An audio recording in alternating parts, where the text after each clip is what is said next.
우리 선배님부터. 왜 저부터예요? 여기. 아니 이렇게 쉽게 방향을 가는 건가? 안녕하세요. 저는 사단법인 한미자유안보정책센터의 대외 홍보실장으로 있는 송옥희라고 합니다. 그리고 사실 이승만 대통령의 선배 되시는 분이 저희 친정 중조 할아버지세요. 대제학당 나오시고 그 당시 1896년도에 미국에 유학을 가신 첫 번째 유학 가신 분이 돼서 역사에도 나오시는 분인데 아마 제가 인연이 아마 다른 것 같아요. 그래서 이제 초청을 받아서 제가 공부하러 왔는데 저희 아버님은 저희 친가가 서울에 서울 출신이에요. 옛날 대대로부터 한양 출신인데 아버지는 서울 분인데 서북 청년단을 많이 후원을 하셨어요. 옛날부터. 그래서 이북에서 내려오신 분들을 저희 집에 와서 숙식을 제공하고 방도 내주시고 그랬던 분인데 어렸을 때는 그걸 제가 잘 감지를 못했는데 이제 나이 들고 보니까 아버지가 굉장히 훌륭하신 분이구나. 우리 중조 할아버지가 굉장히 훌륭하신 분이구나. 제가 좀 자긍심이 좀 많습니다. 제 소개는 이걸로 마치겠고요. 제가 이거 내내 공부 열심히 하겠습니다. 감사합니다.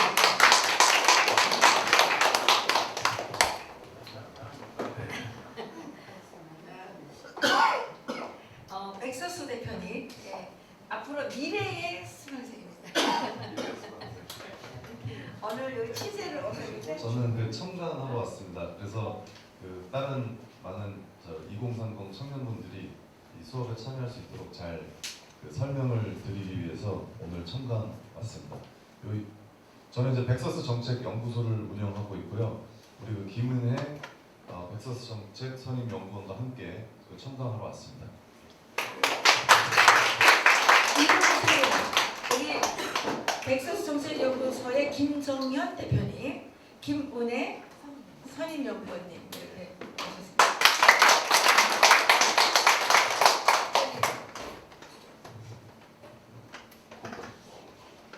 안녕하세요. 저는 명희정이라고 하고요. 지금 패션 업계에서 옷을 만드는 일을 하고 있습니다. 박사님이랑 오랫동안 공부를 해왔고 이번에도 같이 공부하려고 왔습니다. 감사합니다.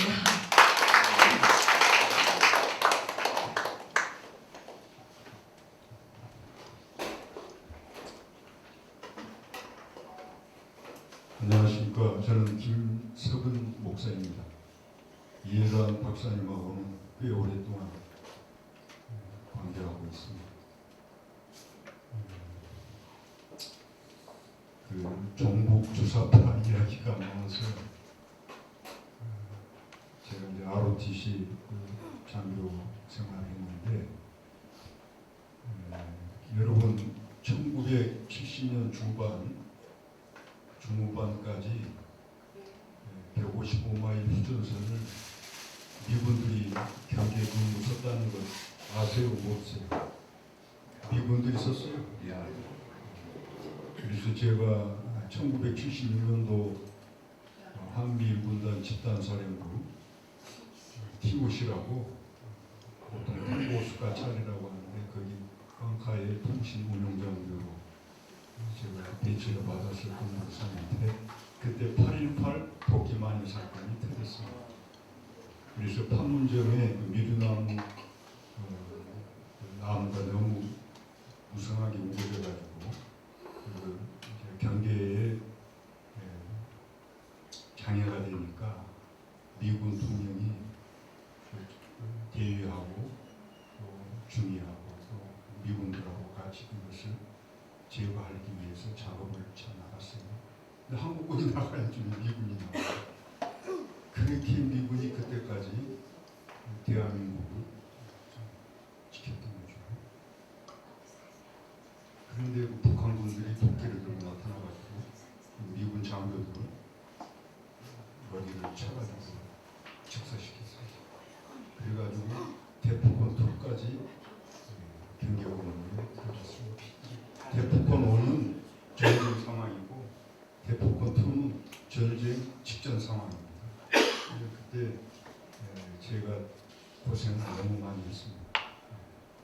뭐 다 많이 했지만은 제가 이렇게 한번 해봤습니다. 이제 제가 무슨 말을 하려고 그러냐면 그런 경험을 했던 전데 종북 주사파가 날뛴다 대한민국에서 그게 도저히 이해가 안 돼요.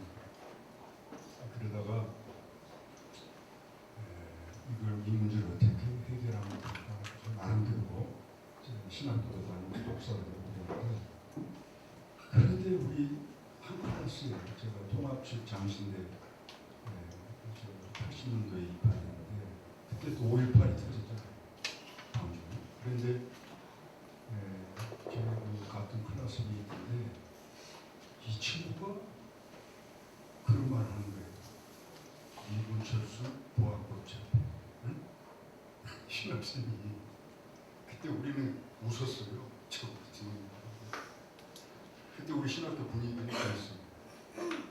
저는 미친 소리 하고 그런데 그 소리가 현실화되죠. 그러면서 이제 근데 이 통일을 이렇게 어려운 거다. 그러다가 제 어머니 생각을 했어요. 제 어머니 순천 여전도에 회장을 하셨는데 해방 전에 순천에서 평양까지 평양에서 여전도에 총회가 열리면 순천에서 평양까지 직접 불포를 타고 평양을 자유롭게 다니셨어요. 그러니까 통일 별거 아닌 거예요. 그렇게 가까운데 제 어머니도 그렇게 다니시는 분이신데 왜 이렇게 남북 문제가 어려울까? 그러면서 제 생각에 독립에 대한 의지를 우리 지도자 가운데 가장 강조하시는 분이 그 생각을 하던 우리 이승만 대통령에 대한 생각을 하고 있고 그 책을 쓰신 분 다시 새롭게 하신 분이 누군가 찾아봤더니 임보길 선생님이셨어요. 독립적 신책을 이렇게 번역을 시켜주셨어요. 그래서 제가 이제 이승만 학당 개교식 할 때도 참석했고 오늘 참석했는데 이번에는 제가 끝까지 하나 기도하고 참석하려고 합니다. 여러분 많이 관심 가져주시고 제 하나의 생각은 제가 신학을 했기 때문에 무남신학원을 무남신학교로 하나 제가 시작하면 어떨까 하는데 그 마지막 꿈을 가지고 있습니다. 여러분 많이 참석해 주시고 열심을 가지고 한번 해봅시다. 파이팅!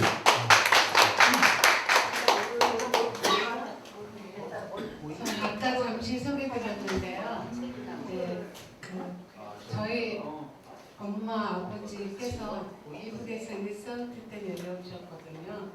그래서 북한에 대한 생각도 많이 하고 있고요. 저희는 이제 이승만 대통령에 대해서 굉장히 좋은 생각을 많이 갖고 있었지만 그거를 이제 지금 배울 수 있어서 아주 감사하게 생각하고 있습니다. 제 이름은 이성숙입니다. 나중에 필요하신 거 있으면 문의 주세요.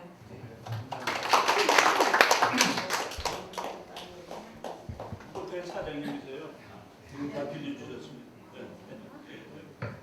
안녕하십니까. 저는 대전에서 올라왔습니다. 건국문화회라고 이승만 건국 대통령 관련한 여러 서적, 자유민주주의 수호를 위해서 꼭 필요한 그런 서적들, 양서들 같이나요. 이때까지 그런 거를 너무 모르고 살았구나. 정말 헛살았다. 이렇게 생각하고 있었는데 그 몇 년 전부터 이 사실을 알고 열심히 독서 토론회를 운영 중에 있습니다. 건국문화회 사무총장을 하고 있고요. 작년 2월 말에 제가 배재대학교를 정년 퇴임했습니다.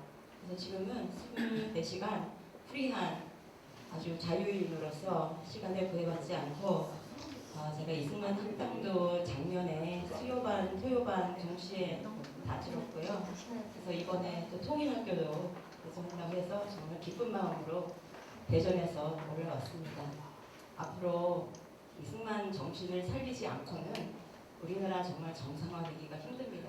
지금 온 나라, 온 최고 요소에 다 지금 망가져가고 있는 이 현실을 너무 가슴이 아프고 그래서 이걸 어떻게 해서든지 바로 세워야 되겠다 하는 이제 생각을 갖고 있었는데 이런 여러 훌륭하신 분들하고 또 특히 이충근 박사님 저희 대전에 한번 모셔서 또 특강도 해주시고 했는데 이런 강의를 훌륭한 강의를 또 듣게 되어서 매우 영광스럽고 아주 감개무량합니다.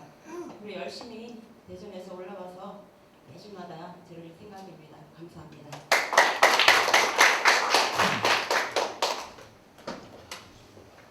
안녕하세요. 저는 원자력 발전소 건설하는 거하고 그다음에 안전하게 오랫동안 사용하는 그런 분야의 연구를 37, 8년 하다가 2021년도에 완전히 정년퇴직을 하고 2022년도부터 이충근 박사님 운영하는 그런 공부를 좀 해오면서 현재는 고대 우리말의 흔적이라는 그런 주제를 가지고 블로그를 지금 운영하면서 블로그에 한 2~3개 기사를 올려놓고 지금 그쪽 분야를 공부를 하면서 이번 학기에 여기 이승만학교 개교라서 참가하게 됐습니다. 감사합니다.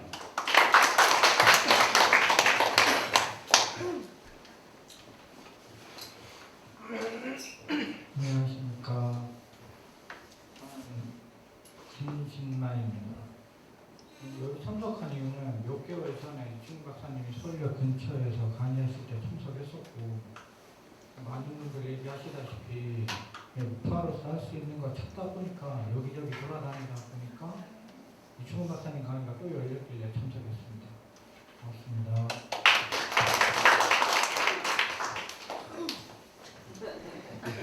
잘 보이게 인사드리겠습니다. 안녕하세요. 저는 하태흥이고요. 반려동물 센터를 운영하고 있는 원장입니다. 지금 우리 자유통일문화원 기반 위에 자유포럼이라든지 그다음에 자유통일 칼리지, 그다음에 리버티 코일이라든지 이런 몇 가지 쭉 단체들이 있는데 이번에 이 모임의 어떤 그런 것들을 통합해서 통일이라고 같이 쪽으로 방향을 잡아서 이걸 진행해 보는 것이 어떻겠냐 해서 이해란 박사님과 이충근 박사님께서 특별히 마음을 모아서 이렇게 진행을 하게 됐고, 저는 이제 심부름을 열심히 심부를 하고 필요한 거 잘 채워드리고 이렇게 행정적인 거라든지 이런 걸 잘 서빙하기 위해서 열심히 봉사를 하겠습니다. 여러분 다 같이 이 자리에 모여주신 거 정말 감사와 함께 또 축하드리고, 저도 이런 모임을 처음 갖게 됩니다, 사실은. 그런데 앞으로 이 자유통일 학교가 굉장히 의미 있는 결실을 맺어갈 것이다 라는 믿음을 갖고 있습니다. 우리 다 같이 잘했어! 훌륭해! 우리 다 같이 다시 한번 큰 박수로 잘했어! 훌륭해! 이종의 인을 갖도록 하겠습니다. 고맙습니다.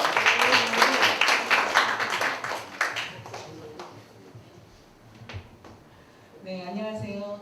반갑습니다. 저는 충북 제천 아시나요? 거기서 올라왔습니다. 네. 이해란 박사님과 인연이 된 지가 한 5, 6년 전에 이승만 대통령의 발자취를 따라서 조금이나마 이승만 대통령에 대해서 무지했던 제가 미국 하와이와 어디죠? 아무튼 그쪽으로 가면서 이승만 대통령이 대학교 하와이 대학교 석사 뭐 이런 거 따셨잖아요. 프리스톤 대학. 그리고 하와이 석사 따신 걸로 알고 있는데, 아무튼 그 여행을 함께 한 20몇 명이 같이 다녀온 적이 있어요. 그래서 그로 인해서 제가 이승만 대통령에 대해서 조금 관심을 가졌고요.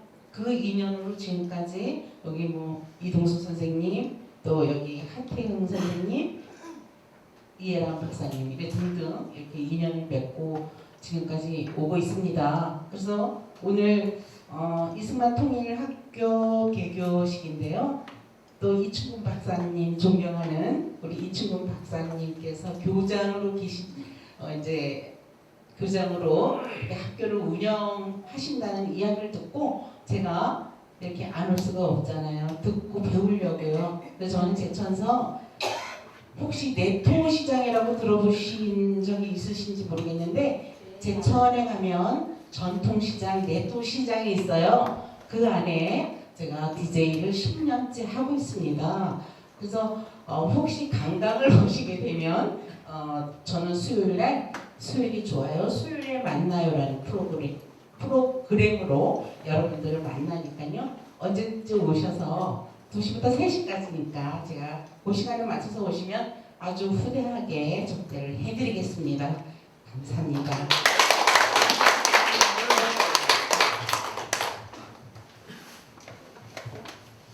자유풍 동지 위주동지 반장입니다. 제가 여기 지금 말씀하신 저는 하원장이랑 미국은 한 보름 동안 이승만 대통령의 발자취를 따라서 한번 다 점검을 해보고 대통령께서 심으신 벚나무도 보고 여러 가지 병원도 가보고 이번에 다 보고 왔습니다. 그래서 저는 이 동지하고 우리 자유통일 칼리지에 대해 공부했으므로 앞으로 저 전부 다 조금 더 흩어지지 않고 좀 맥을 좀 이어가자. 이승만 대통령 정신을 이어받자. 위해서 끝까지 하늘의 미랄이 되겠다고 생각했습니다. 앞으로 열심히 끝까지 상황을 이루게 되길 바라면서 이만 인사 올리겠습니다. 감사합니다.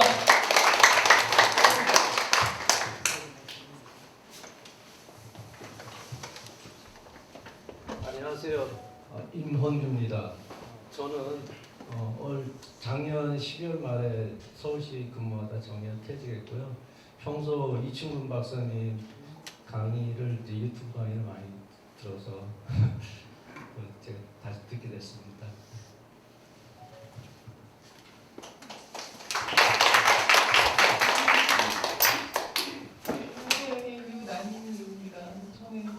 예전에 이승만 학당에서 강의 들었고 나중에 또 다시 잊어먹었더라고요. 다시 공부를 하고 싶어갖고 이번에 이해남 선생님께서 연락을 주신 거예요. 진짜 그냥 이번에 이런 강의가 있으니까 들어보라고. 들을까 말까 저도 바빠갖고 들을까 말까 하다가 그냥 이왕 공부하기 시작한 거 그냥 오전 오후 그냥 다 해버리자 이러고 등록하게 되었습니다. 잘 부탁드립니다.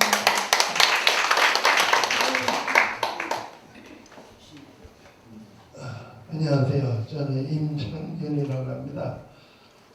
저는 이승만 박사님에 대해서 잘 몰라서 강의를 좀 들으려고 왔습니다. 감사합니다.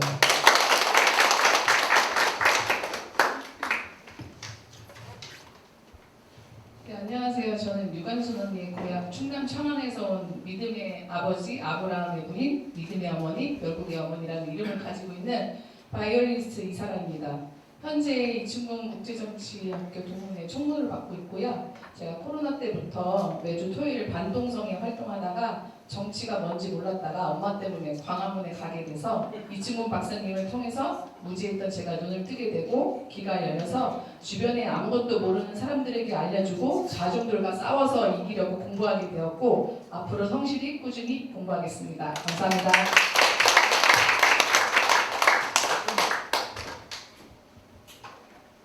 안녕하십니까. 저는 경기도 안양에서 개인 사업을 하고 있습니다. 제 이름은 하태일입니다. 사실 그동안에 이승만 대통령에 대한 평가가 심각하게 왜곡되고 있는 상황에서 이제야 이승만 대통령에 대한 평가가 제대로 이루어지고 있는 그런 시점에서 이승만 통일학교가 이렇게 설립돼서 첫 번째 수업에 제가 참여하게 됐습니다. 개인 대한민국 자유시민의 일원으로서 자유통일을 위한 이런 이승만 통일학교 그런 부분에 대해서 참여를 할 수 있도록 하겠습니다. 감사합니다.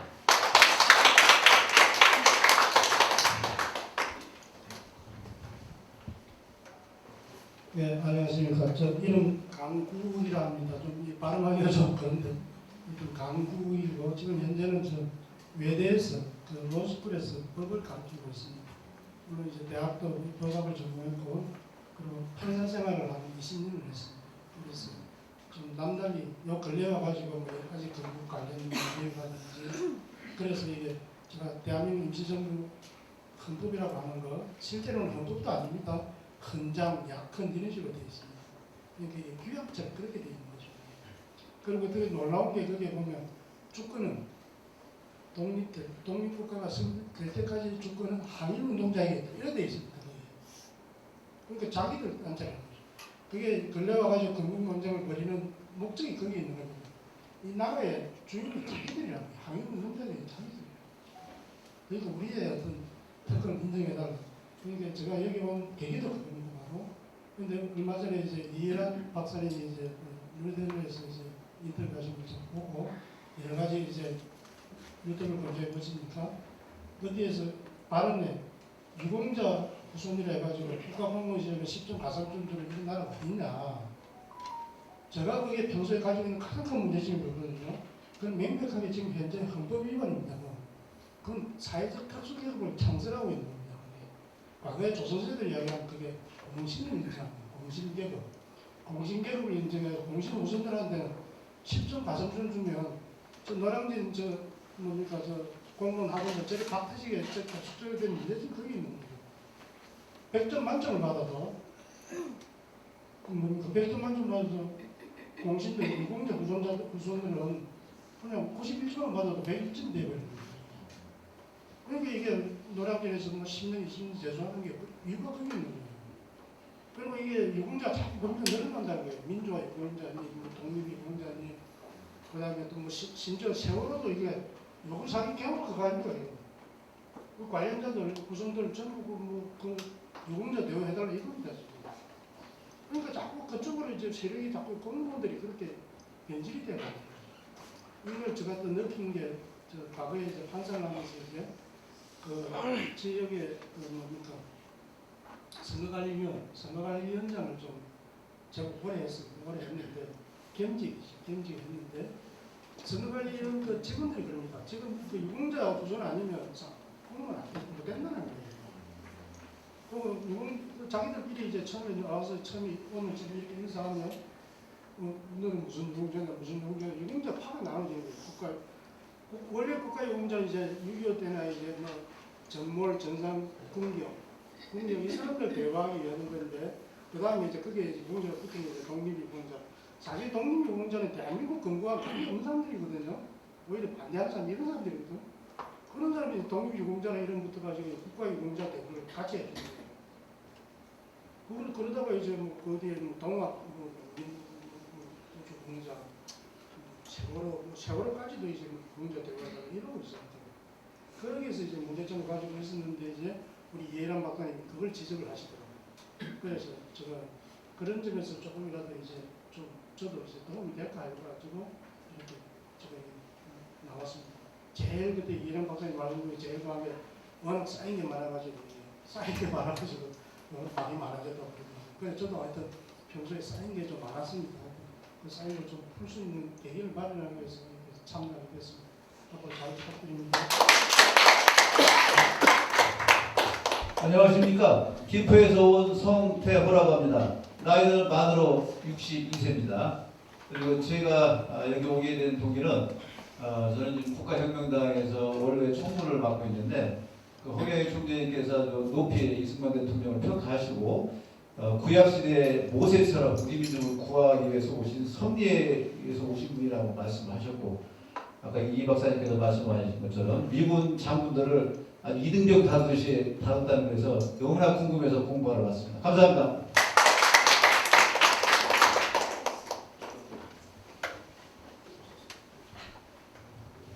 네.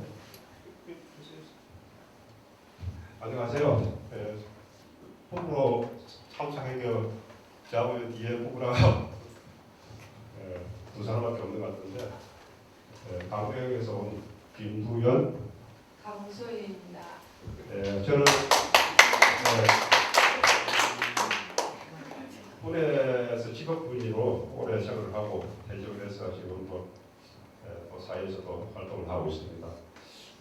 우리 군 교도에서 있을 때는 안보 교육을 이렇게 초빙관을 소속해서 교육도 많이 받고 제가 시키기도 하고 그렇게 했지만은 사회 나와서 보니까 이 건국에 관련돼서 좌파 우파 많은 논쟁을 벌이고 있습니다. 현 시점에서 제가 보수라고 하지만은 우리 이승만 박사님을 모는 것은 보수라고 할 수 자신감이 없었습니다. 그래서 이 건국 대통령 이승만 박사님에 대해서 조금 더 알고 싶어서 부부와 같이 참석하게 되었습니다. 열심히 배우겠습니다. 감사합니다.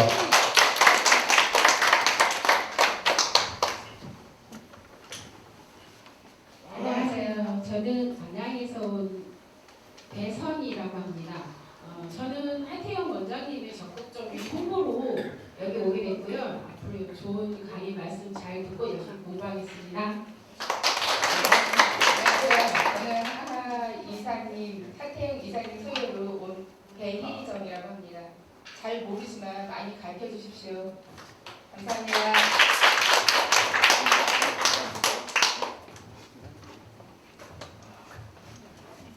안녕하십니까. 저는 하태영 대표님 이제 아는 분도 이제 그렇게 참석을 하게 된 류현식이라고 합니다. 네, 많은 거 배우고 가겠습니다. 감사합니다. 네, 저는 청남행입니다. 아마 가장 멀리 왔을 겁니다. 저는 미국 아틀란타 조지아에서 왔습니다.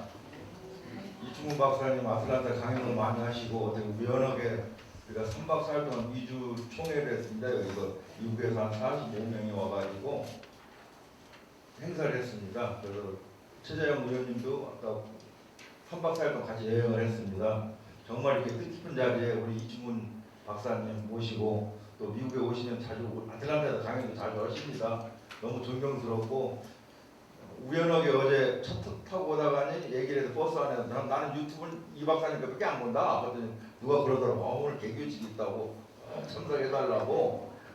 그래서 내가 좋아하신 우리 박사님이고 얼굴도 뵙고 인사도 드릴 겸해서 이렇게 왔습니다. 하여튼 여러분들이 이렇게 좋은 일에 우리 이승만 건국 대통령을 위해서 이렇게 헌신하시는 모습을 보니까 너무 감개무량하고 감격스럽습니다. 하여튼 여러분 건강하시고 저는 돌아가지만 열심히 기도하겠습니다. 감사합니다.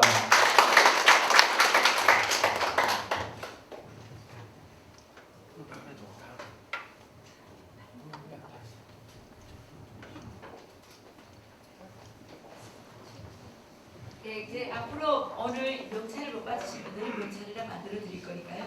예, 이름 헷갈리지 마시고 그래서 소통하시기 바라겠습니다. 참고로 최재형 의원님께서 오늘 100만 원을 후원을 하셨답니다. 예. 네, 저희가 이게 뭐 일주일 동안 계속 연습했는데 이게 꼭 문제를 일으키네요. 좀 불리하지만 여러분들께서 이해하시고 이충훈 박사님께서 강의 하실 거죠? 그럼. 네. 오늘 왔어요? 네. 제가 네, 아니 됐습니다. 여기 있으면 초점이 잘 안 맞죠, 그죠?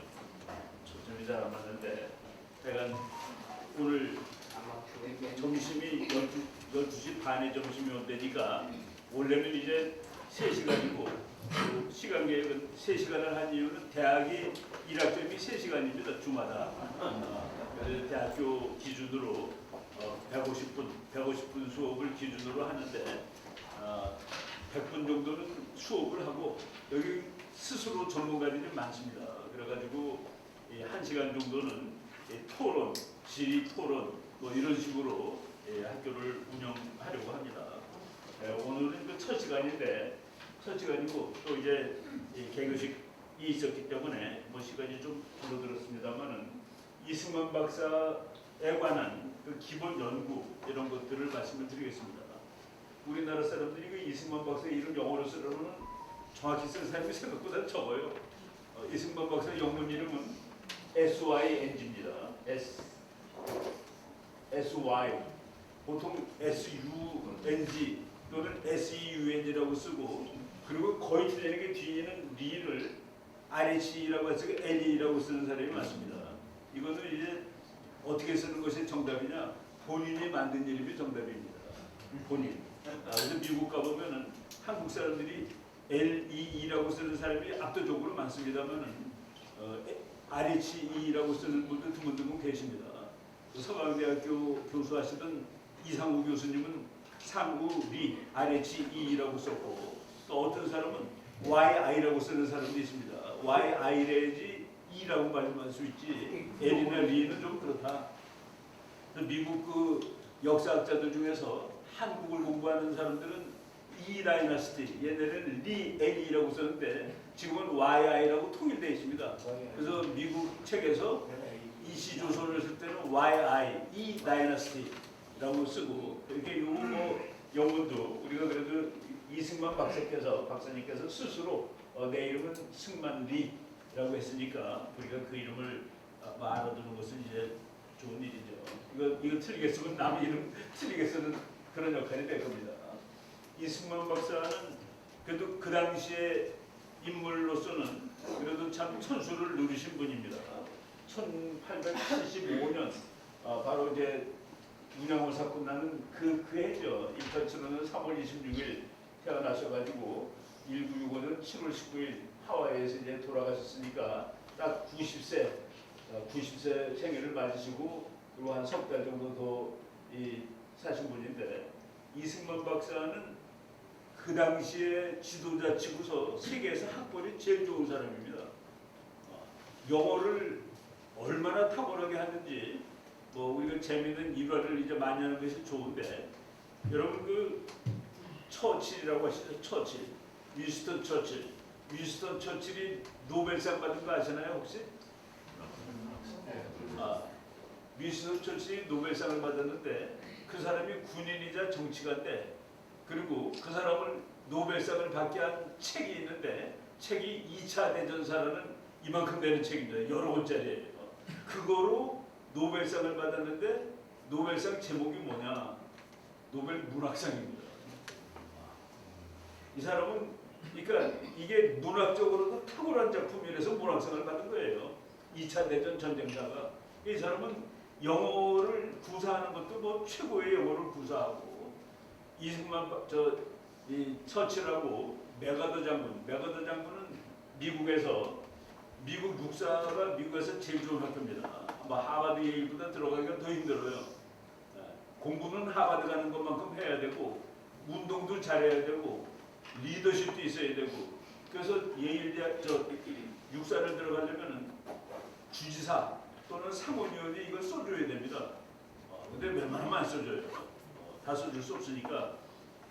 미국 육군사관학교가 이제 몇백 년 된 학교인데, 미국 육군사관학교 1년에 한 1000명씩 졸업하는데 그 뭐 수십만 명 졸업하지 않겠습니까? 그중 전체 수석을 로버트 E. 리라는 남군 장군으로 칩니다. 뭐 작년 1등하고 금년 1등하고 사실 비교는 할 수 없어요. 작년에 전체 수석, 금년 전체 수석 중에서 누가 더 잘하느냐는 비교할 수 없는데, 아무튼 미국 사람들이 학자들이 분석에 의하면 미국 육사 전체 수석이 로버트 E. 리 남군 총사령관, 그리고 2등을 메가더로 칩니다. 그러니 얼마나 천재 장군이겠습니까? 근데 메가더하고 처칠하고 둘이 만나가지고 이 재미있는 이 토론을 하는 거예요. 토론을 하는데 계속해서 나의 계획에 의하면을 그 메가더 장군이 according to my schedule 내 계획에 하면 이러이러하다.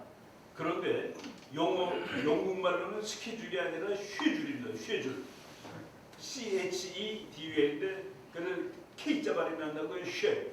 그러니까 쉐줄이 according to my schedule. 쉐줄 그려야 되는데 자꾸 스케줄 그러니까 짜증이 난 거야. 처칠이. 이게 뭐 영어를 이렇게 엉터리로 쓰는 놈이 다 있냐고서. 너 그거 어디서 배웠니? 라고 물어봤습니다. 처칠이. 그런데 SCH가 스쿨도 스쿨이 SCH인데 영국에서는 그것도 스쿨입니다. 슐이 아니라. 그러니까 메가더 장군이 앳 그랬습니다. 어디서 배웠냐 그랬더니 슐에서 배웠다. 너네는 슐이라고 안 하고 스쿨이라고 그러지.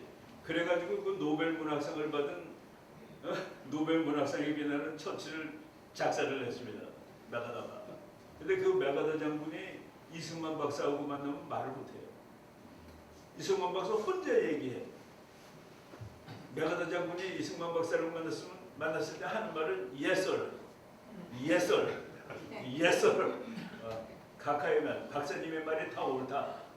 그런 대단한 대통령을 우리가 갖고 있었습니다. 우리나라가 이제 죽을 뻔한 날이 1950년 6월 25일인데 그날 미국이 안 오면 죽는 겁니다. 안 그래요? 우리가 자꾸 그런 것처럼 모르는데 그때 미국이 도와주러 오지 않았으면 죽은 거예요. 6월 25일 밤이 다 지나고 6월 26일 새벽이 됐을 때 이승만 박사가 분노에 찬 마음으로 동경에다가 전화를 겁니다. 동경에다 전화 건 이유는 메가더 장군 별 5 메가더 장군의 사령부에다 전화를 건 거예요. 그랬더니 부관이 영관급 장교인데 장군 주무십니다. 깨우라고 소리 지릅니다. 메가더 장군을 일으켰는데 메가더 장군이 부시시하고 전화를 받아요. 내가 뭐라고 그랬어? 미국 나가면 전쟁 난다고 그랬잖아. 당신 미국 뺐잖아. 책임지라고. 예, 알겠습니다. 그 순간에 미국 별 5한테 전화가 와서 소리 지를 사람이 우리나라에 있었기 때문에 죽지 않고 살아난 겁니다. 메가더 장군이 6월 27일 날 수원을 와가지고 전선을 살펴본 거예요. 그러니까 그런 그 하나의 그 일화지만 이거는 프란체스카 여사의 일기장에서 읽은 얘기입니다.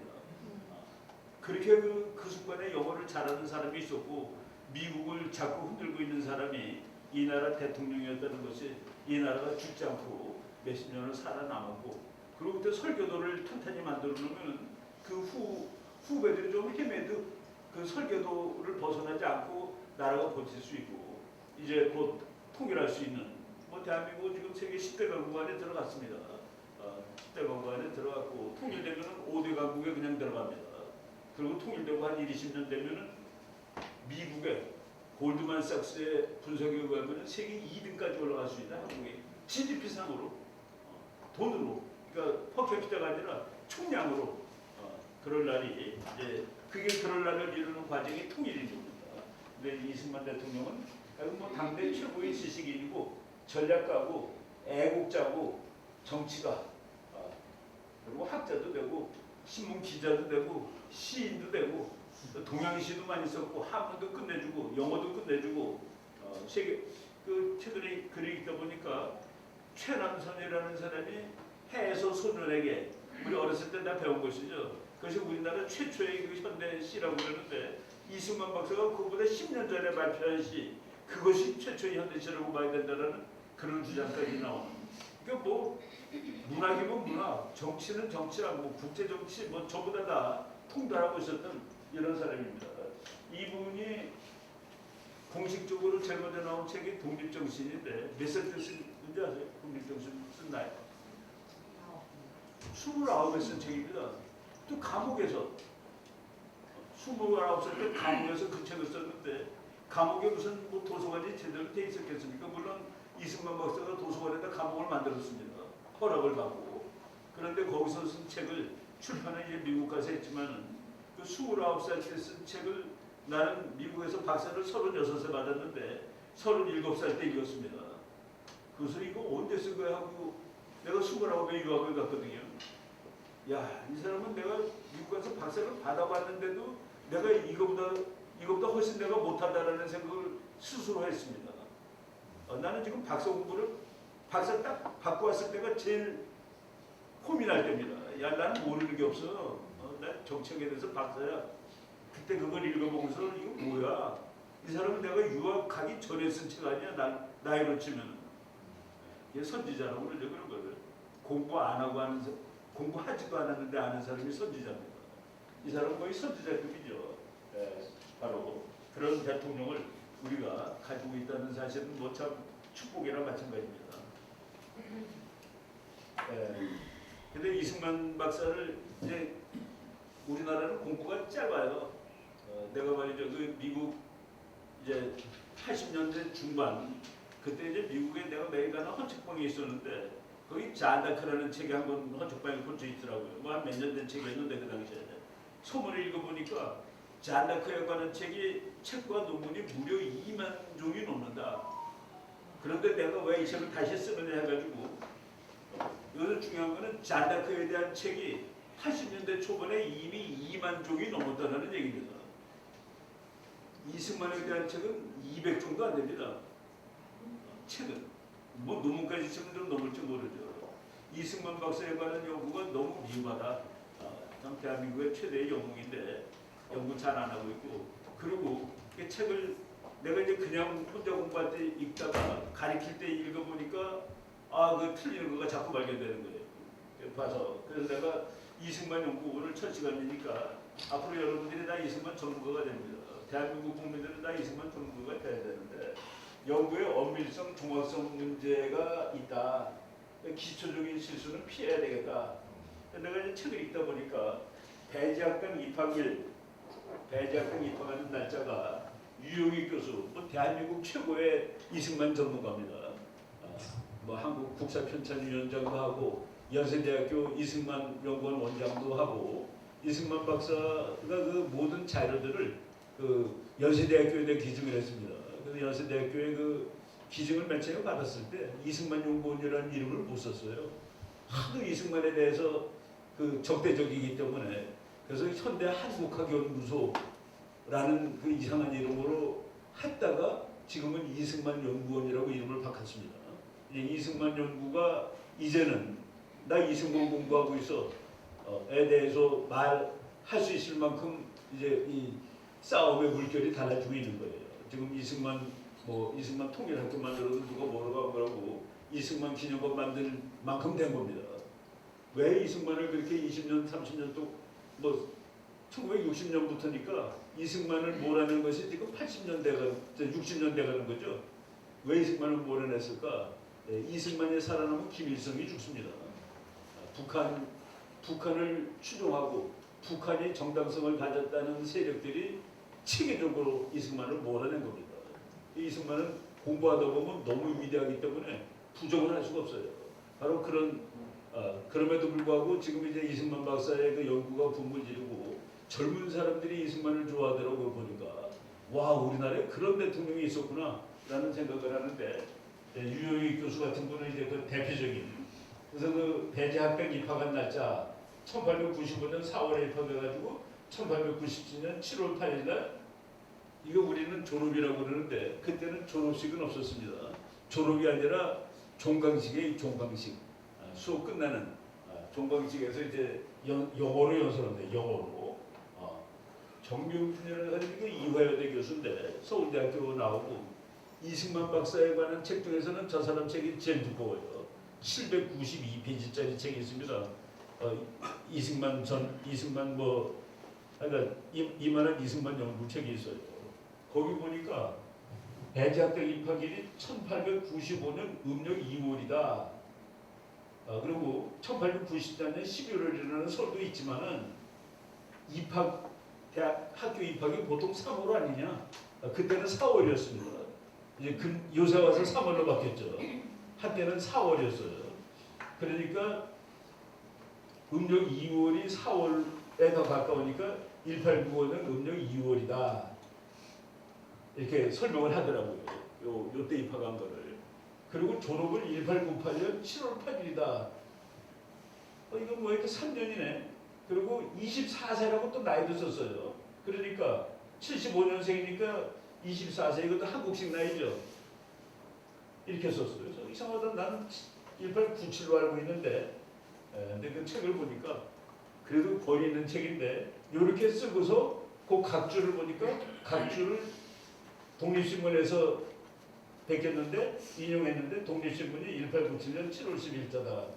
1897년 7월 10일자인데 1898로 잘못 쓴 거죠. 대통령 졸업식이 1898이라고 그랬는데 인용한 신문은 1897년 7월 10일에 나온 신문이니까 1년 전에 나온 신문이 되는 거죠. 요건 사소한 에러라고 볼 수 있는데 사소한 에러라고 하기에는 설도 있으나 뭐 이렇게 또 붙인 거예요. 1894년 11월이라는 설도 있으나 음력 2월 즉 4월이 맞을 것이다. 그래서 24살까지 썼으니까 그냥 실수라고 보기에는 조금 더 실수다라고 말씀을 드리겠습니다.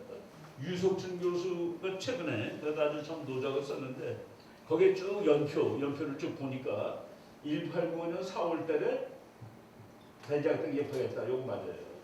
근데 본문에 보니까 1896년에 입학했다라고 쓰고 1897년이라고 요거 스펠링 에러인가라고 생각했는데 보니까 스펠링 에러가 아니에요. 입학 후 1년 3개월 만에 졸업하였다라고 써 있습니다. 그러니까 그러면 1897년, 1896년 그러면 이게 맞는 거죠. 1896이 맞는 거죠. 이 말이 들어갔기 때문에. 그러면 뭐가 맞을까? 지금 살아계셔도 200살이 안 된 분인데 그리고 대한민국의 대통령까지 한 분인데 이런 식으로 에러들이 많다. 또 이제 뭉치면 살고라고 조선일보에서 나온 신문 아주 그 중요한 자료집입니다. 이승만 박사가 연설했던 거, 뭐 글 썼던 거, 신문에 썼던 거를 쭉 많은 그런 건데 거기 보니까 1894년 11월 신흥우이라는 자기 친구예요. 의 권유로 대제학당 영어과에 입학했다. 요게 정확합니다. 요게 왜 정확하냐면 입학일이라는 거 없어요. 아무 때나 입학됐기 때문에 입학일을 기준으로 봤을 때 3월이 맞다라는 건 틀립니다. 그때는 입학식이 따로 없었거든. 나 대제학당 다니고 싶어요. 그러면 입학할 수 있었습니다. 그러니까 입학하는 날짜도 다 다르고 졸업하는 날짜가 없어요. 다 그냥 관두는 날이 다 다른 거예요. 근데 이제 여러 명이 모여서 관두는 날 이승만 박사가 연설해서 그게 7월 8일입니다. 이거 그거 하나라 이거 아주 사소한 거지만 그것까지 정확히 해야 되겠다. 그래서 내가 지금 이 강의를 준비하면서 이승만 박사의 연표를 좀 정확히 한번 만들어 봐야 되겠다라는 그런 생각을 하게 됩니다. 그리고 이때 무슨 일이 사회에서 일어났는가 이런 것들을 아는 게 중요한데 그래서 1894년 11월 학교 그냥 혼자 간 거예요. 1895년 8월 영어 초급반 교사가 된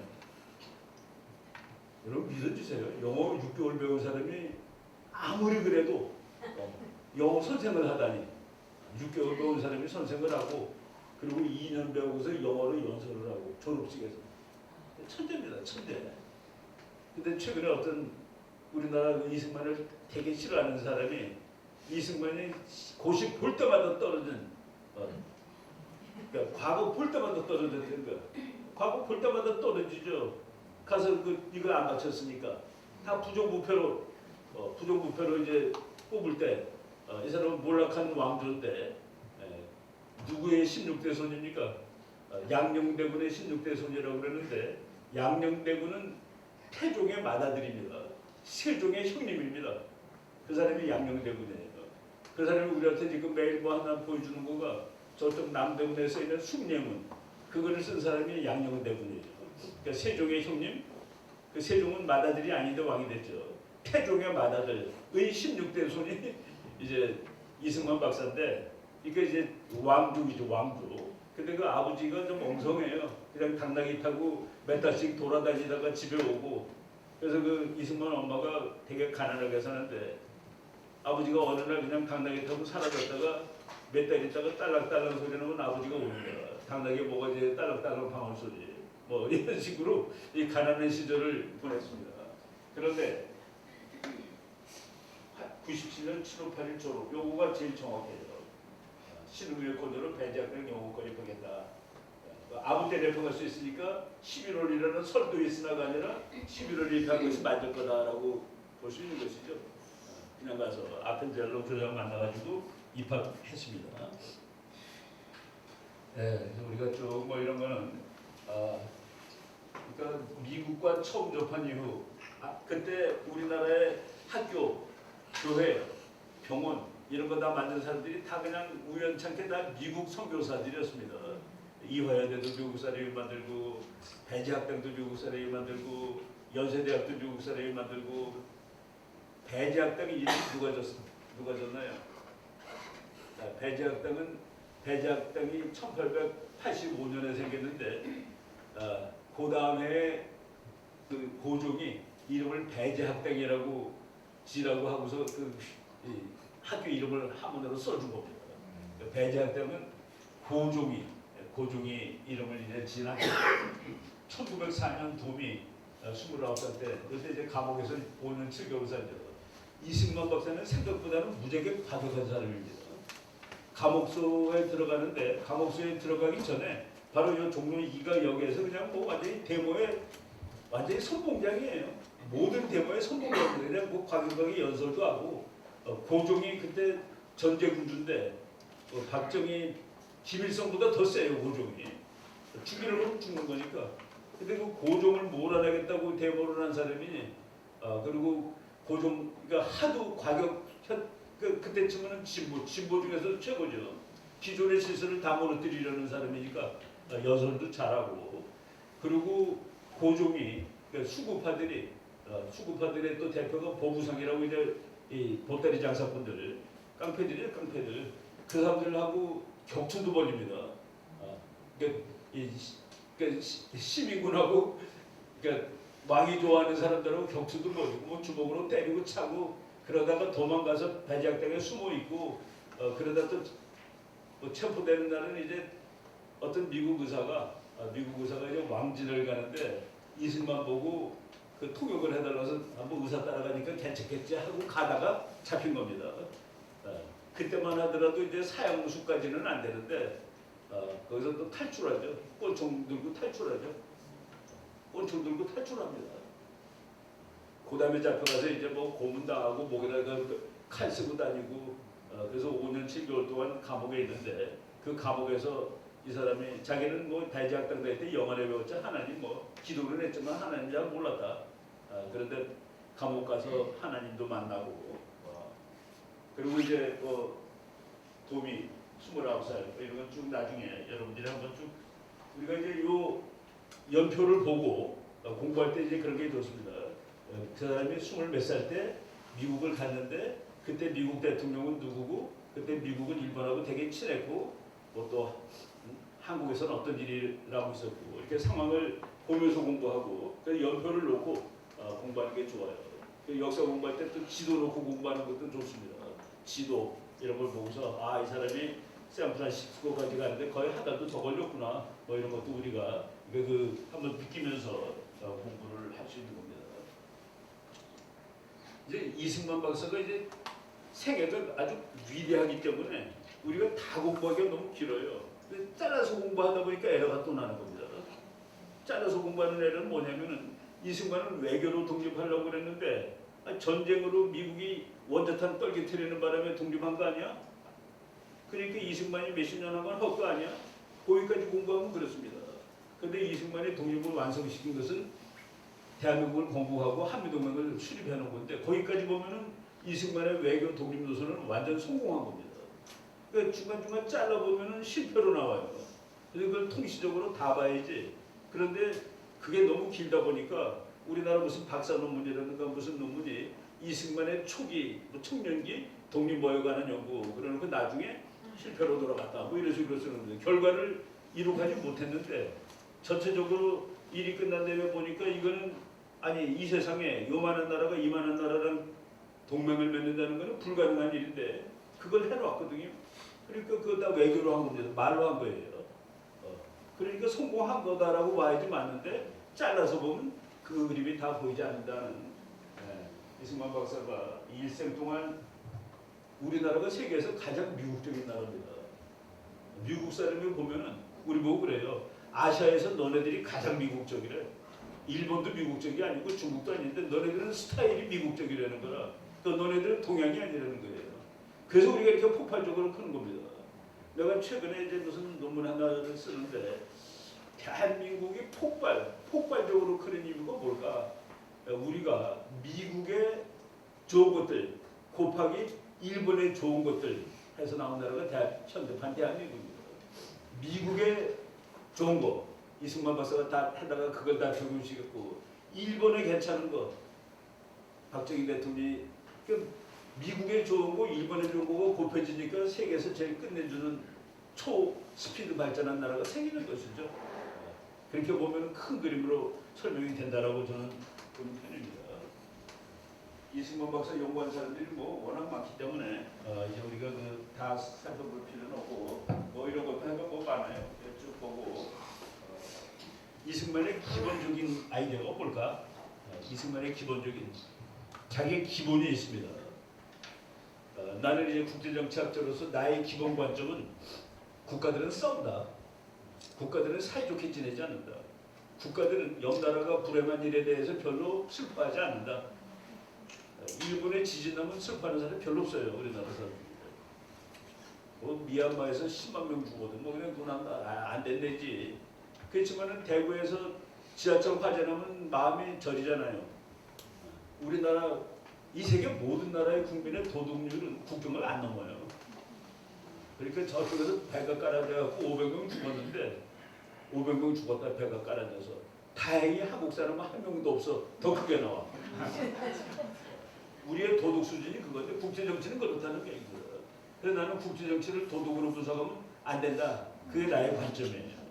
그리고 국가들은 있는 데에서 힘을 늘리려고 노력한다. 만족하지 않는다. 여러분들 뭐 나 돈 10억 벌면은 끝입니까? 더 벌어야지. 국가들이 그렇습니다. 그런 식으로 몇 가지 자기 기본 관점이 있어요. 이승만 박사가 이제 배제학당 가가지고 서양 문물을 배우고 기독교에 대해서 기독교는 그냥 아는 거지. 거기 받아들이지를 못했습니다. 서양 문물을 배우고 와, 이 나라는 진짜 괜찮구나. 이 사람들이 괜찮구나. 미국 사람들 괜찮구나. 배제학당 입학하는 그 해에 머리 깎았습니다. 그 해에 머리 깎아요. 머리를 깎기 전에 가서 자기 부모님한테 이제 부모님이 아니라 그 손조들한테 절을 해요. 이제 나는 새 길을 가겠습니다. 이 나라를 새로 만들겠습니다. 그리고 에비슨이라는 의사 집에 가서 의사가 머리 깎아준 거예요. 머리 다 이제 장발 다 자르고 그날 이제 20살에 배제학교 1학년 학생이 현대판 이제 국민이 되는 거죠. 그리고 이 나라를 미국식 민주주의로 국가로 만들어야 된다. 그래서 미국에 꽂힙니다. 이거 괜찮은 나라네.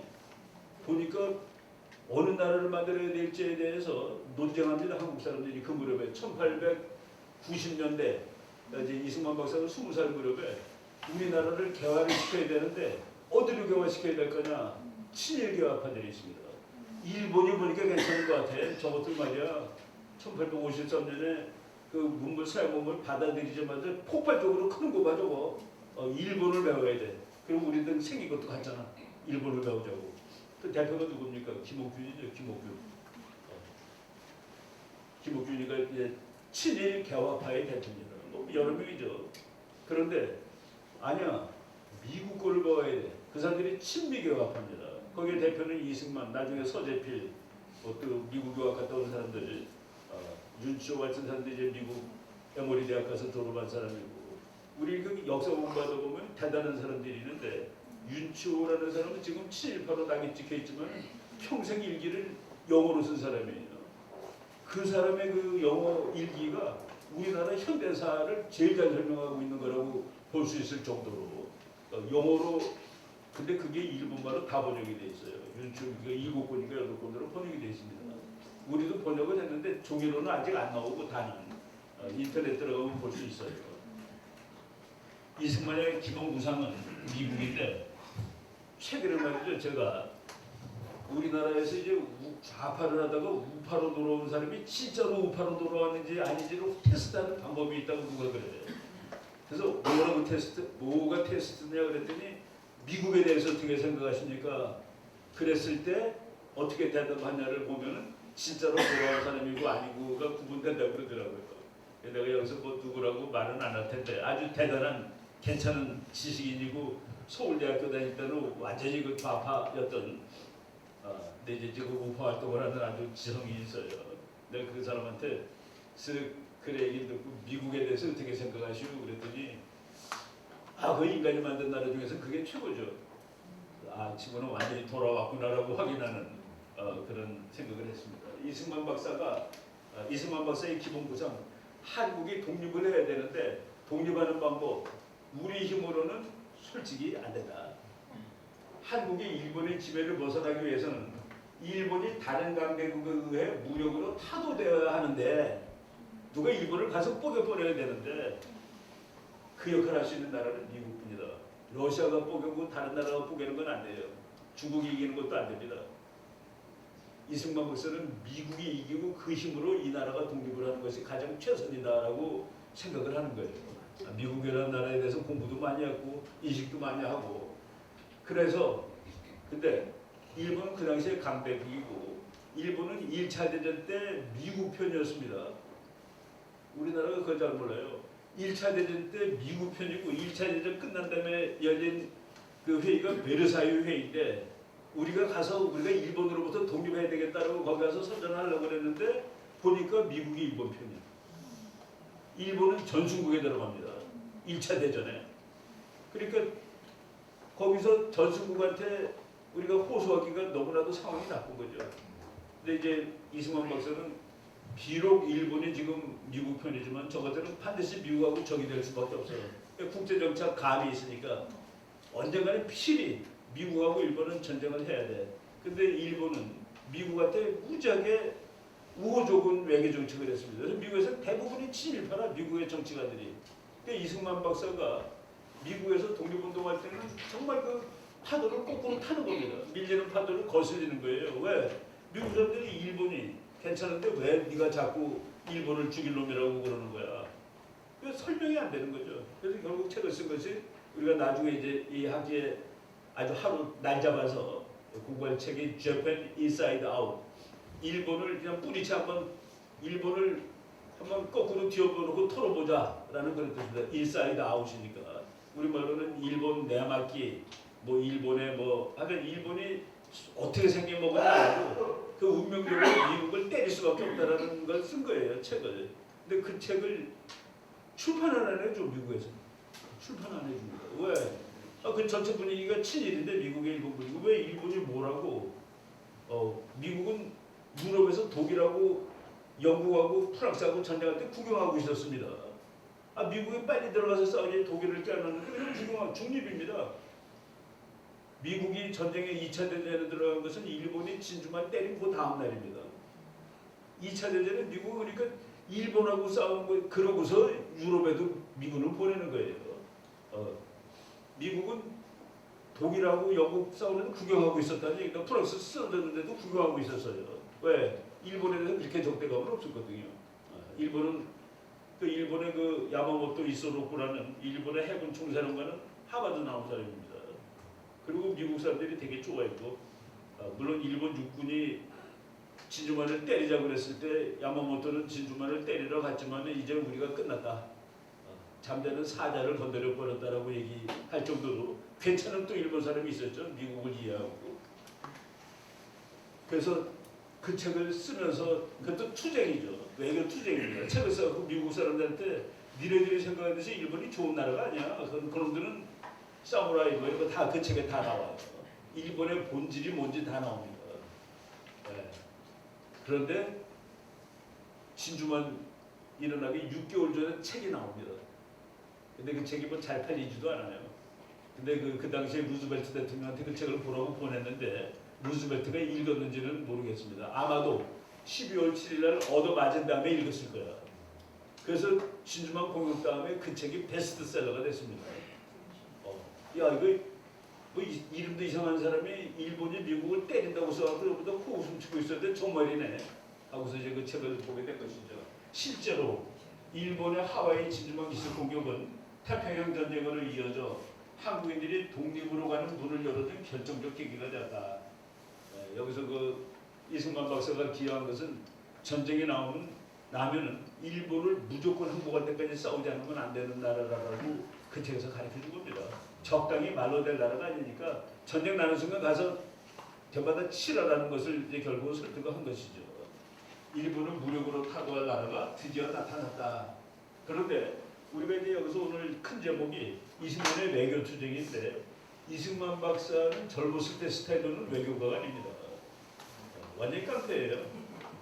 아주 그 스타일이 깡패입니다. 발로 걷어차고 뭐 주먹으로 때리고 꼰총 들고 도망가고 그때 이제 감옥에 잠깐 잡혀가 있을 때 그때 주시경 한글학자 주상호라고 하는데 다 친구들이에요. 권총 2자루를 넣어줘가지고 그 권총 2자루를 가지고 탈출합니다. 탈출했는데 그 중에 한 사람은 총을 쐈어요. 자기를 잡으러 오는 사람. 그리고 자기는 총은 안 쐈는데 이승만 박사는 곧 잡히고 총을 쐈던 사람은 사형당합니다. 나중에 6개월에다 잡혀가지고. 참 운명이죠. 이승만 박사가 총을 쐈으면 네 총에 화약이 있다면 사형당했을 거예요. 그때 하나님을 만나는 거예요. 그 순간에 뭐 정말 죽어라 고문당을 할 때 이승만이 무장투쟁을 전면 부인한 것은 아니다. 정정 무렵 이승만 박사는 미국의 교포 청년들을 선발해서 특공대를 만들어서 훈련시켜가지고 한국에 투입하려는 계획, 내포 작전을 수립했다. 내포가 이게 영어로 뭐냐? 이거 작전을 같이 했던 미국의 그 OSS라고 있습니다. OSS는 Office of Strategic Service. 이게 CIA의 전신이에요. 그래서 뭐 전략 첩보국, 뭐 전략 뭐 정보국 뭐 이렇게 번역하면 됩니다. Office of Strategic Service. 거기 간부들하고 이승만 박사가 계획을 짰습니다. 미국에 있는 그 교포 청년들을 훈련이라면 아주 세게 훈련을 시켜가지고 한국에 투입해가지고 일본에 대한 정보를 수집하고 거점을 확보해가지고 일본을 무력화시키는 것을 목적으로 하는 그 작전 계획을 다 짰어요. 근데 그때 이 같이 했던 대령이 나중에 회고할 때 왜 그때 네코라고 이름을 썼는지 모르겠는데 그것이 무엇의 약자는 아니고 키드냅 코리아, 한국을 납치한다라는 그런 암호명 비슷한 거다. 그때는 뭐 비밀작전 이름을 그냥 막 붙였습니다. 그러니까 남이 못 알아듣게 붙이면 돼요. 이승만 박사가 하는 작전 이름은 네포 작전입니다. 네포. 그리고 김구도 또 여기서 중국하고 이제 할 때 한국에 전쟁 끝날 무렵에 한국에 이제 한국 특공대를 집어넣자 그 독수리 작전이라고 그래요. 독수리 작전, 네포 작전. 우리는 김구 선생 그러면 전부 그냥 폭력투쟁의 화신. 이승만 박사는 외교투쟁. 그런데 마지막에 독수리 작전, 네포 작전은 전부 폭력투쟁입니다. 근데 이제 생각보다 일본이 너무 빨리 항복을 해버린 거예요. 핵폭탄 얻어맞는 바람에 그냥 정신없어가지고 며칠 만에 항복을 한 것이죠. 핵폭탄 맞고 뭐 9일 만에 항복을 했으니까. 그래서 이제 이 군사 작전을 하지 않았습니다. 대한제국은 1907년 군대 해산 시 병력이 8,000명밖에 안 돼요. 대한제국이라는데 이름이. 참 이게 8,000명 가지고 나라를 지키겠다. 왕실도 못 지키는 것이죠. 우리 그 이모군란 다음에 이모군란 말고 이 을미사변이라는 사변은 민비가 궁전에서 죽은 사건입니다. 그때 일본 우리나라가 우리 학교에서 먹인 일본의 깡패들이 일본의 군인들도 아니에요. 일본의 깡패들이 우리나라 궁전에서 우리나라 왕비를 죽였다. 아까 내가 말한 미국이 그래도 괜찮은 나라죠라고 한 친구가 러시아 학생들한테 이제 그 사람이 러시아에서 이제 박사과정 5만 살입니다. 러시아 학생들한테 강의를 할 때 일본이 아주 미국 나쁜 나라라는 걸 강조하기 위해서 일본의 깡패들이 우리나라 궁전에서 우리나라 왕비를 죽였다라고 그랬더니 자기는 이제 일본은 정말 나쁜 녀석들이라는 것을 러시아 젊은 학생들한테 알려주려고. 근데 한 학생이 손을 들더래요. 그 일본의 깡패들이 너의 궁전에서 왕비를 죽였다고 지금 그런 거냐? 그렇다. 깡패들이 궁전에서 왕비를 그치만 눈을 껌뻑껌뻑 하더니 너네 궁전은 누가 지키고 있었는데 그러더래요. 너네 궁전은 누가 지키고 있었냐라고 물어보더래요. 궁전에서 남의 나라 깡패들한테 왕비가 맞아 죽는 나라는 나라가 아닙니다. 그 러시아 학생 그런 나라도 있었냐라고 물어본 거예요. 그래서 자기가 그때 아주 충격받았다고. 이게 전부 황당한 얘기죠. 군대에서 8,000명. 이건 뭐 광복군은 사병이 없는 소수 간부들만의 조직. 군대가 없습니다. 우리나라가. 임시정부도 군대가 없어요. 임시정부가 국민들이 따라 붙어줘야지 임시정부죠. 국민들이 대통령을 뽑아줬어야지 그게 임시정부가 효과적인 정부죠. 그냥 만든 거예요. 전투 능력이 없었다. 일본이 너무 빨리. 그래서 이런 것들이 우리가 이제 자세하게 공부를 하면서 최근에 나타나는 그 건국논쟁 저쪽들이 말하는 것이 얼마나 좀 그 근거가 없고 허무한 얘기가 하는 것을 이번 학기를 통해서 우리가 다 공부할 수 있습니다. 그래서 그 이승만의 기본은 미국이라는 나라하고 비슷한 나라를 이 나라에 만들자. 저 사람들이 사는 방식의 나라를 여기다 만드는데 지금 국제적인 힘을 봤을 때 저 친구들이 일본을 깨주는 것밖에 방법이 없어. 나는 저 친구들이 일본을 깨러 가는데 나의 모든 에너지와 노력을 바치겠어. 그것이 이승만의 외교 추진입니다. 미국 같은 나라를 만들고 그 미국이 일본을 깨주고 우리 일본을 깨기에는 너무 벅차니까 그 윤치호라는 걸 끝내주는 사람이 좀 일제시대인데 인계를 다 썼는데 그 사람이 이제 7.18로 매도되는 이유는 그 사람이 물지 못할 거면 짓지 말라라는 말을 여러 번 썼어요. 일기장에. 서울대학교 외교학과 교수가 그 책을 냈습니다. 윤추의 일기 중에서 일제시대 때 쓴 일기장만 그 일기를 해가지고 번역을 해서 이만한 그 책으로 냈는데 그 책 제목이 물지 못할 거면 짓지 말라. 그게 현실주의라는 소리죠. 그러니까 그 사람은 끝까지 짓지 않겠다가 아니라 힘을 강화한 다음에 짓겠다는 소리입니다. 힘을 더 만들어가지고 맞짱을 뜰 수 있을 때 조건이 좋아졌을 때 그때까지 참자라고 쓴 것이지 우리가 일본의 지배를 받아들이자고 쓴 것은 아닌데 그 사람들 쭉 보면 일본을 쫓아내야 된다고 다 썼어요. 그럼 실패가 아니지. 쫓아내는 방법이라는 것이지. 일본을 받아들이자 그랬으면 7.18라고 얘기할 수가 있습니다. 근데 일본을 쫓아내자라고 썼는데 왜 7.18야? 바로 그런 것들을 우리가 잘 봐야 되겠다. 그런데 지금 내가 아까 잠깐 얘기했지만 이승만에 관한 뭐 좋은 논문들 많습니다. 여러분들이 책을 다 보려면 너무 시간 많이 걸리니까 들어가서 보면은 부산대학교 이철순 교수라고 이분도 이승만 공부 아주 열심히 하는 사람이에요. 한 뭐 20-30페이지밖에 안 되는 이승만의 대미 외교를 통한 국가생존 전략 1895-1953 요게 기점을 잘 잡은 이거 58년을 연구하는 거가 되죠. 이렇게 연구해야지 전체를 다 보고서 이 사람의 노력이 실패냐 성공이냐를 볼 수 있다는 겁니다. 앞에 잠깐 보면 실패예요. 1919년에 3.1운동 실패했으니까 실패. 그리고 일본이 뭐 그냥 승승장구해가지고 1942년에 일본은 완전히 태평양 다 먹었습니다. 이게 실패. 그리고 1945년에도 우리는 아무것도 못했으니까 실패. 근데 1953년까지 보니까 아하 마지막 도장을 한미 방위조약으로 찍는구나. 한미 방위조약이 어떻게 가능한 건데 이걸 찍었구나. 그래서 이분은 이승만의 외교 독립투쟁 시대 부분을 통사를 봐야지 이거를 짧게 보면 안 되는데 근데 이제 학자들이 그냥 나눠서 공부한대요. 이승만이 미국과 초보를 대면하고 한국이 1910년 식민지로 들어갈 때까지 이게 요거는 이승만 박사가 배제학당 들어가면서부터 나라 망할 때까지 얘기해요.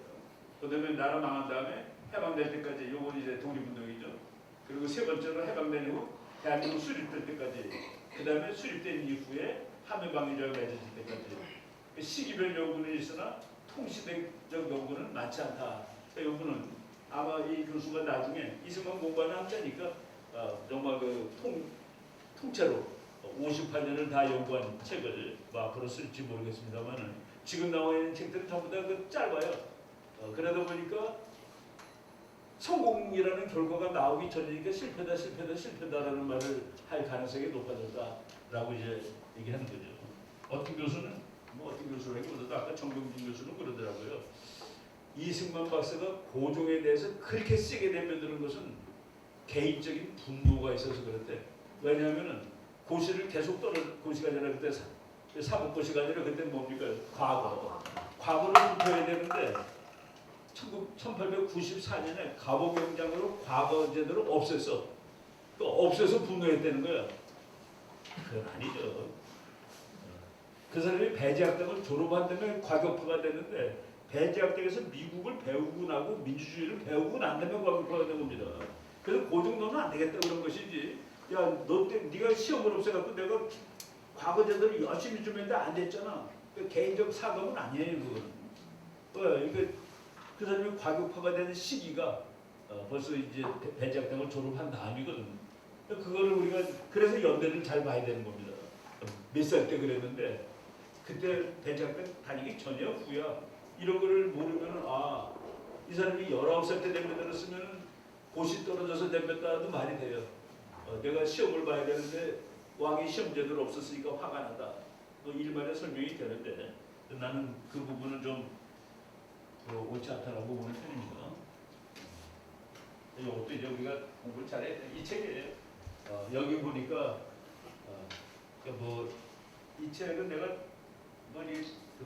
학자끼리 이제 비판하겠습니다. 저 책이 792페이지짜리 책인데 제가 그냥 참으면서 읽었습니다. 마음에 들어서 참으면서 읽었는데 마지막에 읽다가 딱 쓴 페이지가 이승만 박사가 미국에서 3년 만에 박사를 받았다. 미국에서 박사 받는데 3년 걸리는 사람은 없다라는 식으로 쓴 거예요. 그러니까 그것이 마치 혹시 그냥 박사 받는데 너무 빨랐다라는 식으로 썼어요. 미국에서 3년 만에 박사 받는 사람이 있습니다. 내가 유학할 때 이제 텍사스 대학에서 이제 나는 이제 6년 걸렸는데 3년 만에 한 녀석이 박사 받아갖고 나가는 걸 봤는데 그 친구가 중동 문제에 대해서 박사 논문을 썼는데 중동 특파원을 10년 이상 한 친구입니다. 중동 특파원을 10년도 더 한 친구가 기자로 텍사스 대학 와서 그 텍사스 대학의 중동 정치론의 세계적인 권위자가 있었어요.